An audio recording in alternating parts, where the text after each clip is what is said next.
साथियों, आज आप मोबाइल चला रहे हो, गूगल सर्च कर रहे हो, एआई टूल इस्तेमाल कर रहे हो और साइंस को धन्यवाद भी कर रहे हो। इसके पीछे मेहनत है कुछ साइंटिस्टों की, जिनकी मदद से आज हम इन चीजों को इस्तेमाल कर पा रहे हैं। जैसे कि न्यूटन, गैलीलियो, आइंस्टीन, ऐसे बड़े बड़े साइंटिस्टों ने बहुत अच्छे काम किए और हम तक बहुत अच्छी चीजें पहुंचाई। लेकिन बुनियादी सच जान करके आप हैरान हो जाओगे, क्योंकि इन ज्यादातर साइंटिफिक रिसर्च की बुनियाद 9वीं 11वीं सदी में मुस्लिम साइंटिस्टों ने रख दी थी। बगदाद, कोर्डोबा और साइरो ये उस जमाने के सबसे बड़े साइंस हब थे, जहां दुनिया भर की किताबें आती थी और नई खोज होती थी। जिस तरीके से आज अमेरिका की सिलिकॉन वैली फेमस है ना, उस जमाने में ये साइंस हब फेमस थी। और जिन मॉडर्न साइंटिस्टों को आज हम धन्यवाद करते हैं, असल में उनकी बुनियाद मुस्लिम साइंटिस्टों ने रखी थी। अगर वो नहीं होते तो शायद आज इन चीजों तक ये मॉडर्न साइंटिस्ट नहीं पहुंच पाते। उनकी किताबें और उनकी खोजों के ऊपर में आज भी दुनिया की मॉडर्न टेक्नोलॉजी चल रही है। तो आज इस वीडियो में हम जानेंगे उन साइंटिस्टों की असली कहानी, जिनकी की हुई रिसर्च के बेस पे आज की मॉडर्न साइंस चल रही है। तो तैयार हो जाइए, ये वीडियो आपका नजरिया बदल देगा। तो साथियों, आज जिस मॉडर्न साइंस का इस्तेमाल बहुत बड़े लेवल पे हो रहा है, इसकी शुरुआत जानने के लिए आपको जानना होगा वेस्टर्न रोमन एम्पायर को, जो सन 395 ईस्वी से और 476 ईस्वी के बीच का बहुत पावरफुल यूरोपियन एम्पायर था, जिसके अंदर में इंजीनियरिंग बहुत एडवांस लेवल पे थी, जिसके अंदर में लॉ यानी कानून बहुत अच्छा था और पॉलिटिक्स तो बहुत पावरफुल थी। वेस्टर्न रोमन एम्पायर का पतन 476 ईस्वी में हुआ। उसके बाद इस मॉडर्न साइंस की बुनियाद लोगों को मिलना स्टार्ट हुई। 476 ईस्वी में जब वेस्टर्न रोमन एम्पायर का पतन हुआ, तो एक जाने माने इतिहासकार हिस्टोरियन एडवर्ड गिब्बन ने अपनी क्लासिक किताब the history of the decline and fall of the Roman empire में लिखा कि यूरोप में पॉलिटिकल स्टेबिलिटी और लर्निंग सेंटर कमजोर हो चुके हैं। उन्होंने इस फॉल को डार्क एज जैसा माना, यानी एजुकेशन स्तर बहुत कमजोर हो चुका था। लेकिन पीटर ब्राउन उनकी एक फेमस किताब the world of late antiquity में कहते हैं कि ये कंप्लीट डार्कनेस नहीं, बल्कि ट्रांजिशन पीरियड था। इसी दौरान इस्लामिक वर्ल्ड में नॉलेज बूम हुआ।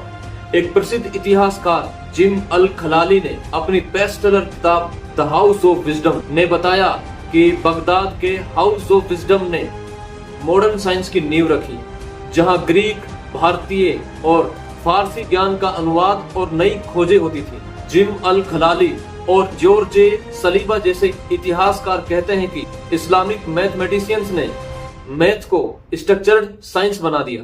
आपको जानकर के हैरानी होगी कि आज के दौर में गूगल, यूट्यूब, एआई कंपनीज सब के सब अल ख्वारिज़मी के एल्गोरिदम पे चलते हैं। 820 ईस्वी में अल ख्वारिज़मी नाम के साइंटिस्ट ने अल किताब अल मुख्तसर फी हिसाब अल जबर वल मुकाबला नाम की किताब के अंदर में एल्गोरिदम के सारे सिस्टम को समझाया। पहले मैथ्स सिर्फ एक गैस वर्क थी, गैस वर्क यानी अनुमानित तरीके से चलती थी। लेकिन अल ख्वारिज़मी नाम के साइंटिस्ट ने अपनी किताब के जरिए लोगों को बताया कि मैथ को कैसे एक रूल बना करके इजी प्रोसेस में समझा जा सकता है। मैथ्स के नए रूल बना दिए, जैसे कि आज हम पढ़ते हैं कि माना कि इस चीज की वैल्यू x है, तो अननोन को x का सिंबल दिया किसने?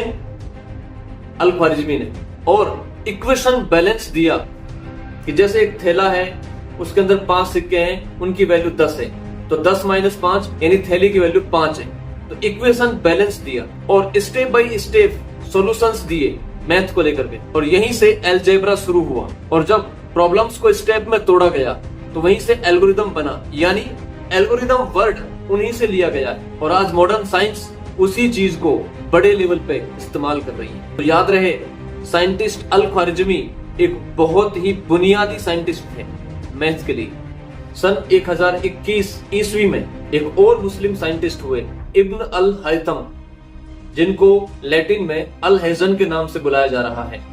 असल में उन्होंने ऑप्टिक्स और एक्सपेरिमेंटल साइंस के ऊपर में अपनी एक किताब लिखी, किताब अल मुनाजिर, जिसे बुक ऑफ ऑप्टिकल्स के नाम से जानते हैं। आजकल की फिल्म इंडस्ट्री, ऑप्टिकल लैब्स और स्मार्टफोन कैमरा सब उनका प्रिंसिपल यूज कर रहे हैं। पहले लोग सोचते थे कि रोशनी आंख से निकलती है, लेकिन साइंटिस्ट इब्न अल हैथम ने एक्सपेरिमेंट करके ये समझाया। एक अंधेरे कमरे में छोटा सा छेद करके लोगों को एक्सपेरिमेंट करके दिखाया कि रोशनी बाहर से आती है, सीधी आती है, कैसे वो फैलती है। एक जाने माने इतिहासकार AI सबरा ने अपने edition the optics of Ibn al Haytham में लिखा है कि कैमरा ऑब्सक्यूरा का सिद्धांत भी उन्होंने दिया। इब्न अल हैथम ने एक्सपेरिमेंटल मेथड को पूरी दुनिया में मजबूत किया।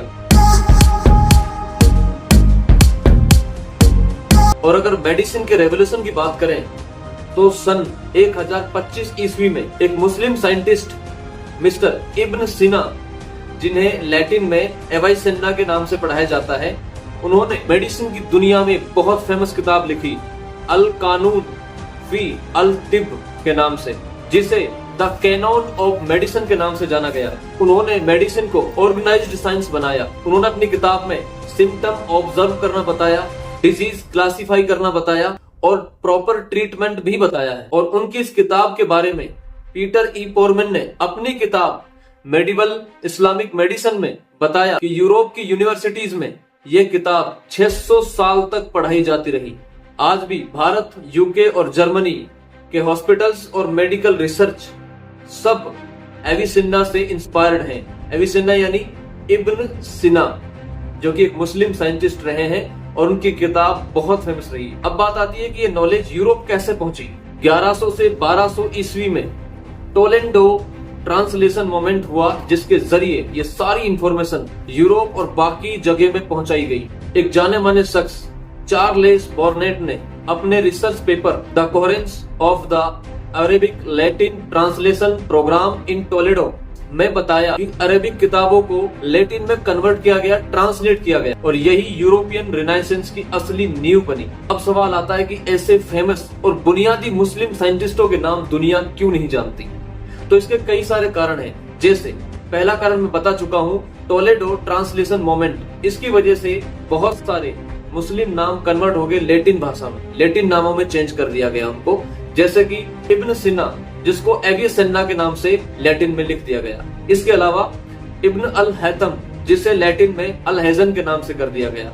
इस तरीके से बहुत सारी आइडेंटिटी चेंज हो गई। इसके अलावा एक बड़ा कारण क्या रहा, फेमस इतिहासकार जॉर्ज सलीबा और डेविड मॉर्गन बताते हैं कि 1258 ईस्वी में मंगोल्स का अटैक हुआ बगदाद पर, और बगदाद का हाउस ऑफ विजडम नष्ट कर दिया गया, उसकी लाइब्रेरीज नष्ट हो गई, जिसके कारण जो रिकॉर्ड्स थे वो नष्ट हो गए। ये भी वजह थी जिसकी वजह से मुस्लिम साइंटिस्ट दुनिया में ज्यादा फेमस नहीं हुए। एक कारण और भी सामने आया कि 1450 ईस्वी में एलिजाबेथ आइंस्टीन ने अपनी किताब the printing press as an agent change में लिखा है कि यूरोप में बुक्स तेजी से छपी। प्रिंटिंग प्रेस में यूरोपियन साइंटिस्ट का नाम ज्यादा हाईलाइट किया। और एक फेमस इतिहासकार जे गुडी ने द थीफ ऑफ हिस्ट्री में साफ कहा, हिस्ट्री अक्सर पावरफुल सोसाइटीज के पर्सपेक्टिव में लिखी जाती है। कहने का मतलब ये है कि किसी ने एक दिन में क्रेडिट नहीं छीना, लेकिन एम्पायर्स का राइज फॉल हुआ, लैंग्वेज चेंज हुई, प्रिंटिंग प्रेस और नैरेटिव वाइज स्पॉटलाइट चेंज कर दिया गया। अब अगर मैं फाइनल कनेक्शंस की बात करूं तो मुस्लिम साइंटिस्ट अल ख्वारिज़मी ने एल्गोरिदम दिया, जिसके ऊपर में AI और बिग टेक कंपनीज काम कर रही हैं। और इब्न अल हैथम जैसे साइंटिस्ट ने ऑप्टिक्स का सिद्धांत दिया, जिसके ऊपर में आज के स्मार्टफोन, कैमराज, फिल्म इंडस्ट्री काम कर रही है।